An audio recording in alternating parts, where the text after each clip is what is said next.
سیاست ایک گندا کھیل ہے اور سیاست میں اخلاقیات نام کی کوئی چیز نہیں ہوتی۔ جی ہاں، آج پاکستان میں ایک ایسی امینڈمنٹ پیش کی گئی جو عوام کے وسیع تر مفاد میں ہرگز نہیں تھی اور جس کا مقصد صرف گورنمنٹ کو اپنے طریقے سے چلانا تھا۔ لیکن پاکستان میں یہ پہلی بار نہیں ہوا، ایسا پاکستان میں اکثر ہوتا آیا ہے۔ اگر بات کریں 1956 کے آئین کی تو 1956 کا آئین ایک ایسی قوم کے لیے جو پچھلے 9 سال سے آئین کے لیے تڑپ رہی تھی، کسی امید کی ایک کرن سے کم نہیں تھا۔ لیکن پھر وقت بدلا، حالات بدلے، جذبات بدلے اور 1962 میں ایک آمر نے ایک ایسا قانون اور ایک ایسا آئین لے کر آیا جس کے بعد تمام تر جو طاقت کا سرچشمہ تھا صرف اور صرف وہ آمر تھا، اور پاکستان میں ایک نئی آمریت کی جو ہے وہ دوڑ شروع ہوئی جس میں اس آمر نے مکمل طور پر تمام قانون کو، تمام اداروں کو اپنے تحت چلایا اور کم و بیش کوئی 8 سال اس نے حکومت کی۔ اس کے بعد پھر وقت بدلا، حالات بدلے، جذبات بدلے، 1973 کا آئین آیا۔ 1973 کے آئین کے آنے کے بعد یہ سمجھا جا رہا تھا یہ مکمل اور بہترین آئین ہے۔ اسے بھٹو صاحب نے اپنے طور پر ڈیزائن کیا تھا، اور بھٹو صاحب کا آئین جو تھا وہ یہ اس لیے ایک بہتر آئین تھا کیونکہ یہ پارلیمانی کمیٹی نے بنایا تھا۔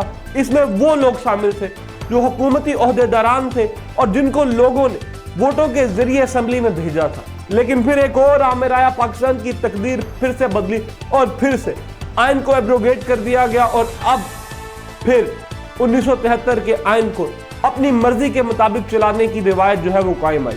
مشرف آیا، زرداری آیا، نواز آئے، عمران خان آئے، تمام لوگوں نے یہ کوشش کی کہ آئین کو اپنے مطابق چلایا جائے، اور وہ آئین جو صرف اور صرف عوام کی فلاح و بہبود کے لیے ہے اس کو اپنی جو اقتدار ہے اس کو پرولونگ کرنے کے لیے استعمال کیا۔ سو ان تمام حالات کو دیکھتے ہوئے اگر پورے پس منظر میں آج کی اس قرارداد کو دیکھیں تو اس قرارداد کا مقصد بھی صرف یہی تھا کہ تمام اداروں کو اپنے مطابق چلانا۔ اب ایک نئی روایت چل پڑی ہے اور ایک ترمیم کے مطابق آج جو ترمیم پیش کی گئی اس میں یہ کہا گیا ہے کہ جو چیف جسٹس صاحب ہوں گے وہ سینیورٹی بیسس پہ نہیں ہوں گے، بلکہ 5 میں سے ایک چیف جسٹس جو ہے اس کو حکومت چوز کیا کرے گی۔ اب ان تمام چیزوں کے علاوہ اور امینڈمنٹس کیا آئی اور ان تمام امینڈمنٹس جو ہیں ان کا فائدہ حکومت کو کس طرح ہوگا، یہ ہم آپ کو آج کی اس ویڈیو میں بتائیں گے۔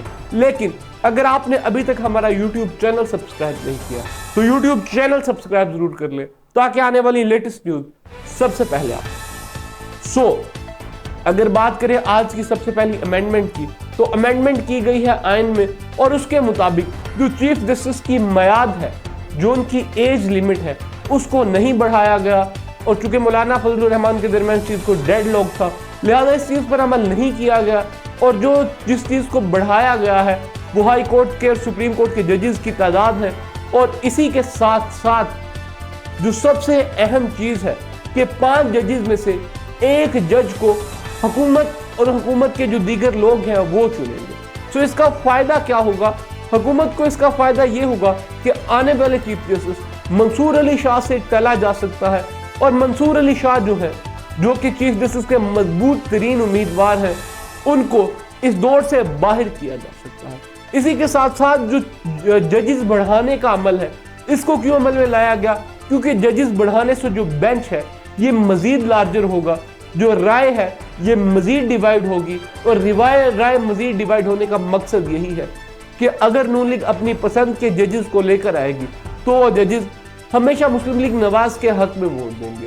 یہ ایک بیسک رائے ہے جو اس بارے میں دی گئی۔ اس کے علاوہ جو ہے 63A میں جو ہے امینڈمنٹ کی گئی، کیونکہ یہ کیا جاتا تھا پہلے کے جو جتنے بھی لوگ تھے وہ اپنی بولیاں لگایا کرتے تھے۔ اگر کوئی پاکستان تحریک انصاف کی ٹکٹ سے آ کر MP بنا ہے اور جو پروونشل اسمبلی ہے وہاں پہ کوئی قرارداد پیش کی گئی تو وہ PTI یا دیگر لوگوں سے پیسے لے کر اپنی وفاداریاں بدل لیتا تھا۔ اس لیے آئین میں آرٹیکل 363A کو انٹروڈیوس کروایا گیا تاکہ وفاداریاں نہ بدلی جا سکے، اور ایوان جو سب سے زیادہ شعور والے لوگ جہاں بیٹھے ہیں وہاں پر لوگوں کی بولیاں نہ لگے، یہ لوگ بکاؤ نہ۔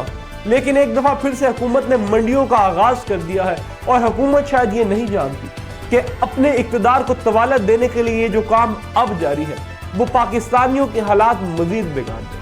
آج پاکستانیوں کی فکر کسی کو نہیں، پاکستان کی اکانومی ڈوب رہی ہے، دہشت گردی جو ہے دن بدن بڑھتی جا رہی ہے، لیکن حکومت کو صرف اپنے اقتدار کو پرولونگ کرنے کی۔ سو ان تمام حالات حاضرہ میں دیکھتے ہوئے پاکستان کی جو گورنمنٹ ہے وہ چلتی نظر نہیں آ رہی، اور شاید آنے والے دنوں میں حالات مزید بری۔ آپ کا اس بارے میں کیا رائے ہے؟ کمنٹ سیکشن میں ضرور بتائیے۔